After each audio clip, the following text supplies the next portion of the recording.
Hey guys, welcome back. On today we have a very special guest. We have Ru with us. You've heard a lot about her. Time to get to know her.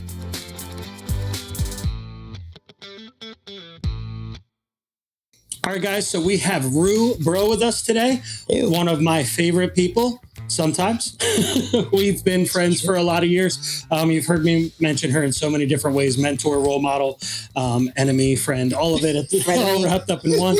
And today we're going to just dialogue a little bit about some cool nuances of worship, things that we've been through together, maybe even some of our unique, quirky places we've played, if we remember any funny ones. But start off, tell us a little bit about yourself. Well, I've been part of Calvary Chapel I remember you being on your mom after she had you. So I've been going to Calvary Chapel for a long time now. Yeah, that was in Vineland though. So I found out about it through some friends, and I just loved the whole idea of verse by verse, book by book. So that's how I came into it.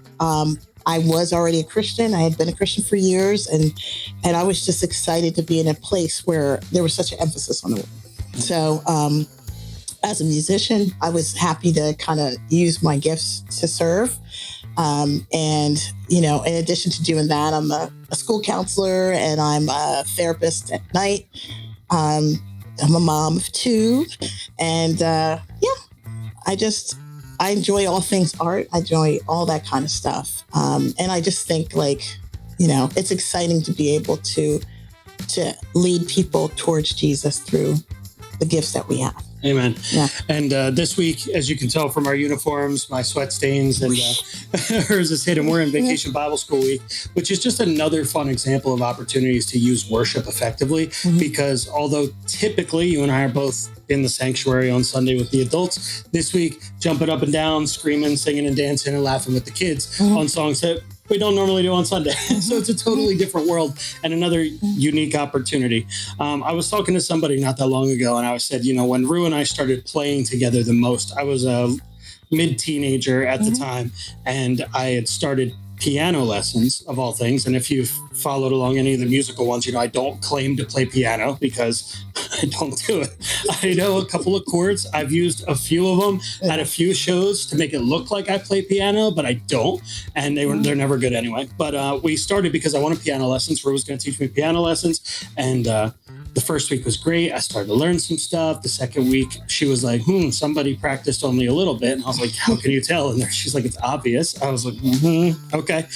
We learned a little bit. And by week 3, she said something to the effect of, there's this new song I'm looking at, grab your guitar. And then it's kind of history from there. Did I pretend to learn the piano from that point on? Yeah, a little, for a little while. But we turned it into like before worship practice, going through new music, playing together. And that's what kind of developed our camaraderie. I don't know what's the nice word for it. Chemistry, the way, like, because we've been playing together for years. Synergy. Let's get a big word in there. Synergistic energy. But we've been playing together for a lot of years, and we've played so many different types of venues with so many different types of experiences, from Christian to secular, everywhere in between. Sounds bad, but if you know, you know. Everything in between. Everything in between. We had a band name, which was what we went by when we were touring on our own. So, dude, look at me fitting in some stuff. That means it's deep in there. Yeah, we've traveled. We've left the state to do it. We've gone all over. It's just been a really fun and unique time. As I've shared before, she's mentored me through a lot of different things, as she was the worship leader here before me. And then she was like, let me equip you. She's really, really good. And I tell people this all the time, at equipping people for stuff, just finding their natural gifting and pouring into them, and just taking that to the next level, providing opportunities galore, I guess is the nice word. I don't like the word galore. I don't know why I said it, but it's a good one. It's another good word. Yeah, it's a great one sometimes. But, you know, it's just been a really cool journey. So put you on the spot. Think of where's the, I almost said favorite place we've played, if you can remember, but think of the weirdest one. What's our weirdest one? I mean, I know, because sometimes we block them out in our memory. So, like, cue the awkward silence if we need it. Well, I mean, if I want to say weirdest, that time where we felt like we needed to go down to Georgia and try out for America's Got Talent. We looked good doing it. We did, for all of the 2 seconds. That's still my contact picture for when you call us, when we're standing in line sweating to death in Georgia. It's where we're standing there. So Shane's giving us messages, but I can't understand it. As so you might as well just as you've heard, it's VBS week, and we're using loud. these handheld things. We gotta be quiet. Just communicate, Shane. Pull the mic down. Shane's never happy. What can we say? Shane said to pull the mic down. Is it both of us or just one? Okay. We did a test. I pulled you told it us down. where it was. I know, but you weren't laughing. Okay, sorry. I'll tell you, that was. We'll jump back into it. That was a weird one. We weird. left the state. We got on a plane. We went to. Well, we live in New Jersey, and we went to Georgia. So it's the furthest. No, but it's far. Yeah. It was a cool trip. I'll tell you what. It was a cool trip. Regardless of anything, we didn't make it, or we might not be sitting where we are. There was a lot of weird things we didn't expect. Like Ru is very into songwriting and creative stuff like that. She works with a lot of cool people, but there's like I remember you looking at it like. I don't know if I'm willing to give up some of this stuff. I don't know about this. So it was like, there was a couple red flags, and we were there. We committed to doing what we did. Mm-hmm. And I know we've discussed before, and we're not, the biscuits are the best part of the trip, 100%. Biscuits. This is a shameless plug. They'll never hear. It's called the Flying Biscuit in Atlanta. Oh, yeah, somebody was trying to smuggle biscuits home. So they're that good. But I'll tell you what's crazy is we saw some of the coolest people that never made the show. We watched that season to see what we saw. You know, we didn't make it on the show. That's fine. Yeah. We're happy to just be used where we are. But we saw some of the most talented people sitting in that waiting room because they kind of just, this is not a behind the scenes of that. They lumped us in a room. They're like, okay, get ready for your stuff. And everybody's forced to kind of practice near each other. And we both looked at each other like, I want to do what they're doing. I want to do that. That's so cool. It's like, I don't, this was worth it. And it was one of those cool things. I was worth it. There's the one-man band guy, dude. He's stuck in my head forever. He had instruments over his whole body. He was on the show. We did see him. Yeah. But he was crazy. But we just have some cool memories. We went to the aquarium down there. We went to the Flying Biscuit. We traveled all over, flew back up. It was like we were both working, rushing around in the weekends. But so that was one of the weirdest places we played. I know we were both not the happiest with our song choices, with our selection, but we had a buddy at the time who was like, no, it's this song for you guys. It's this one. And we're like, okay, we'll trust you. So we blame him for not making it. But that's why we didn't make it. That's obviously what it was. So that's the reason why. I'm sure there's nothing else. But we had, we've played a lot of random places. We've played, in cowboy garb on trailers with hay, which you don't do well with. No. We've played very allergic to hay. Funerals, weddings, birthday parties, adoption parties. I mean, the list goes on for crazy things. And like we said, Christian, secular, everything in between. And it's been a cool thing because as we've talked and I've talked about this, and she's here now to defend herself a little bit. There's something about Sundays where I don't think about what Ru does on a Sunday. I know she's going to do what she's going to do. Can I predict it or tell you what it's going to be? No, but like my guitar hands just know about what's going to happen. So I don't think about how she's going to play. And likewise, she knows when she can drop out because she knows how I'm going to play it. We've been doing it for years together. We've been playing for so long. So we never really start with, like, if you look at the what are you playing, it never really starts with us because if she hears me going up on the guitar, she's like, all right, I'm going to go down over here. And it's just, we can tell through each other's body language with it at this point, if you're getting into it, how we're going to play. So it's kind of with everything else. And our team here, I talk about it all the time. We have good synergy as a whole. So we play a lot of feel in our music. We play mostly off of feel and how we interact with each other, which is why our rehearsals are like heavily focused on how are you going to feel this one out every time? And it's been a really cool experience. But I don't ever really think about what she's going to do when she's doing it. I don't ever think about what she's going to play. And this is the behind the scenes stuff. In my in-ear mix, Ru and I have very different in-ear mixes because she can hear it. She'll not give herself enough accolades. She can hear a million harmonies. She can hear a million ways things should go. She can hear all that, and I can't. I just don't have it. God's laughing at me with it. But he's just like, you stick in your lane. Okay. Same reason as when we had Adam on, it's like, I don't shred on electric guitar because, I'd be likely to kick over cymbals just like him. It'd be fun to get carried away. But she has all the vocals in her ear. So she's always not stressed, but she notices all the vocal arrangements, what's going on, who's singing where, how are you singing it, even the words that are coming out and the way you're enunciating the word. She'll be like, Vincent, how are you saying this word? Because that's not how you say the word. And we won't talk about crimson. That happened. That's our favorite fail. And if there was streaming back then, we would still have it from when it was, what's it, Jesus paid it all. And if sin had left and somebody, nameless, said crimson stain and rolled their R pretty hard. It was hilarious. It would be the best one we've ever had. Yeah. But my intermix, I don't keep another vocalist in my intermix except Ru. And Ru very rarely, while I'm singing, is singing melody because we give and take. She has really great harmonies, and so somebody was like, "Well, wouldn't it be a distraction? Because her volume is like right near where mine is." And they're like, "Isn't it a distraction?" I was like, "Just so used to it, I just expect it, and to some degree, I expect what you're going to sing. So it never pulls me out. It never distracts me." And Ru has a really excellent gift that she probably again wouldn't talk about. It's called the bailout. And it's if I look over and I'm like, and I'm coughing or hacking or I got a drop, she's so aware that she's like, I'll pick it up. And she just jumps right in, as opposed to other people look like, what's happening? What are we going to do?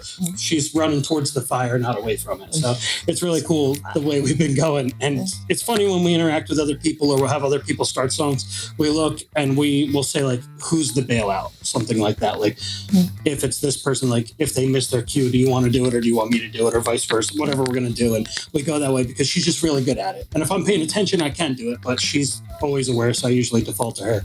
But all right. So do you have a favorite place we've ever played? Or even if you just want to tell one of yours, that's fine too. A favorite place? You know, it's kind of like, it's weird to think of favorite places. I have favorite moments. I think Crimson was a favorite moment. No, I can't think of anything that where I'd be like, always fun, even when it's stressful. Yeah, because I feel like it's the joy in what you're usually singing is what makes it awesome. Amen. You know, when we're singing about Jesus and singing about the Lord. And even romantic songs, because I'm a romantic and melancholy person, but I just enjoy that creating stuff with other people and kind of like laughing at our mistakes and, you know, not that we make any on Sunday, but, you know, but, you know, like just having that joy of where the camaraderie is in any Sunday morning is a favorite. Any Sunday morning, because there's always something funny to laugh about. Like what you said, favorite moments. And like for me, it's horrible, but one of my favorite moments was the horrific Unstoppable God week. Like we played Unstoppable God and someone went verse, someone went chorus. They don't match at all. And we just said, nope, we're going to start over. And that one's ingrained in my head probably forever because most of the mistakes, not that we'd make any, we get through them and you kind of play them off more or less, or you just continue on. Like you miss a chord, okay, you keep going. We're talking about train wreck stops. Some of those are funny. And I know that even in our like secular musical experience, like you said, the camaraderie, creating music in an environment where somebody's there. And because we're so heavily involved in church worship, and we're almost identified that way outside of like the music world. It's that. Like we're not known for doing anything else anymore. So when people ask us to do those things, there's always still like a flavor of that in there. There's always still like a moment where it's like, hey, they usually provide an opportunity for that. And there's usually a chance for us to have, you know, an opportunity to use ministry inside of the secular thing. And the only people that ask us anymore are people that are really close to us. So we're usually really excited for whatever it is, weddings, or I say excited for funerals. That sounds really bad, but like we're passionate about the cause, if you will. So it's even outside of the church worship setting, like when we played the carnival, when we played this, it's always because we're with people we actually want to play with. Yeah. And Craig and Natalie's wedding. Yeah, that was a fun one. We kicked in on that one. Yeah, we really did well. Yeah, that was a good one. Yeah, it was a good time. Yeah, so there's just really awesome times to just see how like we've done it all. And I jokingly told somebody, I was like, man, if you had to write a resume for things and types of places we've played, we got stuff nobody would ever hear of. And that's just, and you would think, oh, it's the life of a struggling musician. No, it's the heart of somebody that wants to use the gifts God gave them wherever they are. So it's a little bit different. It's exciting to just be able to take, you know, and somebody says like, great job singing. And you're like, I'm just using what he gave me. He didn't give me certain things. So this is what we can do. I'm going to give it back to him every single time. Even this week, it's Vacation Bible School, people walking in the door. It is what it is. We got the travel kit, but the kids are out there. They're in craft in the other room. They're singing and dancing in the other room. And we just have an awesome opportunity to use the same gifts in different ways and to minister to these kids in a unique way. So it's cool to just get together and kind of talk about these things. We've been, like I said, we've been playing together for years. We've been friends for years. It evolved from my lack of practice. So she was like, just grab your guitar. You're embarrassing us. Sometimes you're trying to go in a direction and God just says no. And that's okay. Just keep going forward. That's all. And I've still tried. Like, it's crazy. And right back to when I was talking to Adam a few weeks ago on here, we had Adam Ray on, and I was like, he just didn't give me certain gifts, no matter how hard I tried. Even if I work them out for myself, and like when I practice leads on guitar, I'm like, okay, great, I just nailed that. For whatever reason, it's going to be completely unusable, like in an actual useful setting. It's just, can you do it? Can't do it. So it is cool. And it's like one of those things like, I understand it. So my daughter's learning piano and she like sits down with Megan and I'm trying to like eavesdrop. Like, what are they doing? And then I'll go try it and I'm like, why won't you work? You're good at doing stuff. Like, I'm yelling at my hands. Yeah. But it just is what it is, and it's one of those fun things that, like, if you really want to boil it down, why would I need it when you're here? I even called you out for it in the other way. I was like, Ru plays 52 weeks a year. Most of the time. There's not, she misses a few for specific events, but the couple are consistent, but in general, when she's here, it's like, I'm going to use what God gave me. Is there an opportunity? Yes. And if it wasn't up there, it'd be doing something else. Like, you wouldn't just walk in. I don't know. Have you ever just walked in and sat in church? I haven't either. There's always something to do. Yeah. And I mean, I feel like if the heart is there to serve, God will open up, the doors, you know what I mean? Like, and it's just like, we're not here to sit passively and receive. Like, we got to be giving. We got to be pouring out to somebody. And that can mean, even if you're not serving in a visible way, that means you're pouring out to somebody who's looking sad or, had a rough time or, they're going through it. Like, taking the extra second to stop and not get your coffee and just say, hey, how you doing? And it's just countless times you walk in and it's like, hey, they're short in Sunday school. Okay. Hey, they're short in sound ministry. Oh, okay. Hey, I'm so glad you're here. I mean, you're captured by this all the time. I know that, like, without going into his policy, PV doesn't pray with women alone, even in the cafe in front of everybody. So how many times have been, sometimes you're not yelling, come here, but it's like, and just sticks to your level of observance that other people don't often have when they look and they're like, you're just like, oh, I can help in that situation. I'll use what God gave me. So if you want to get to know Ru, we'll have her back. We're probably going to bring her on for some fun jam sessions because we talk about her talent, but you'll get to see it soon. And just not after VBS. Not after VBS. We're going to be taking a break. A vocal cord or two out there with the kids. So. It's been burning, screaming and yelling. All our throats are raw from it. But crazy. We'll have her back on to talk about a lot more of that stuff, and it'll be a great time. I'm excited. I know that we have a lot of opportunities around here. If you want to come meet her, she's friendly. So come see her. Yeah. So come on out. If you want to see more, you're going to have to follow along and subscribe, like whatever Shane says I have to tell you to do that that we can get her back. Feel free to post your comments if there's stuff you want to see us talk about with certain people. And I'll tell you what, we'll go even really brave. If you pick a worship song in the comments that you've seen us do at our church, throw it in the comments and I'll do an acoustic cover for you. We'll sit right in here and we'll do it up for you. Live. Pick something, send it in. The one with the most likes, comments, reposts, whatever the term is. Ask Shane. Shane put something helpful up here, right here. And we'll get it out for you guys. Because listen, we want to be interactive, and it's a gift the Lord gave us. We've talked about it before. Worship ministry is tricky because it takes talent, not just heart. And often with talent comes pride. And people, we weed through it when we sit down for vocal auditions. We weed through it when we do everything else. But we go through it, and God's given us gifts. We're going to use it. If it'll be a blessing to you, put it in the comments. We'll see you guys around. And we'll get humbled because we'll make mistakes. So don't worry about that. I would never. Any Sunday morning. Any Sunday. Yeah, if you're a musician and you watch our stream, it makes a lot of sense. But we try to make it seamless. That's the best we can do. Yeah. But like I said, if you're interested, you want to follow along, go ahead, put a comment in there with one of the songs maybe you've seen us do on a Sunday, and we'll do an acoustic cover. We'll have a little time with some harmonies and some fun, and we'll praise the Lord with you. Yeah. See you guys around. Bye.